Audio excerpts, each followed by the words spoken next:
Hi நண்பர்களே, எல்லாம் எப்படி இருக்கீங்க? நம்ம எப்பொழுதும் டியூட்டி முடிச்சுட்டு வந்தோம் அப்படின்னு சொன்னால் என்ன பண்ணுவோம் அப்படின்னு சொன்னால், நேராக வந்து சமையல் செய்வோங்க.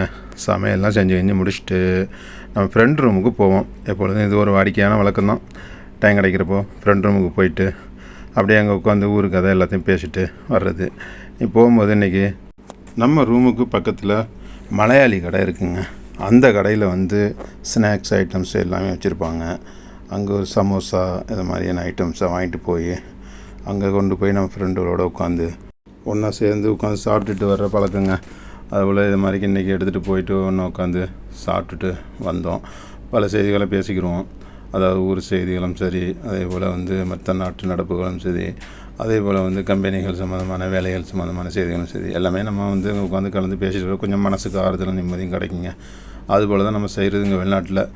மற்ற இது வந்து அதே போல் நீங்களும் அதே மாதிரி இப்படி செய்வீங்களா என்னங்கன்னு நமக்கு தெரியாது. அது மாதிரி நீங்கள் அதை மாதிரி சாயந்தரத்துக்கு மேலே ஃப்ரெண்டோடு போய் சந்தித்து பார்த்து பேசிட்டு சந்திச்சுட்டு வாங்க நண்பர்களே.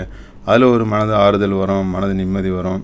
ஓகே, பலதரப்பட்டமான செய்திகளை நம்ம பேச போகும்போது மனசுக்கு நிம்மதியும் சந்தோஷத்தையும் தரும் நண்பர்களே. இதே போல் பேசுங்க. ஓகே நண்பர்களே, இதே போல் நீங்களும் பழகிருக்கிறீங்க பேசுகிறீங்க அப்படின்னு சொன்னீங்கன்னா கமெண்ட் பாக்ஸில் கமெண்ட் பண்ணுங்கள். எல்லோருடன் அன்பாக பழகுங்க நண்பர்களே. ஓகே நண்பர்களே.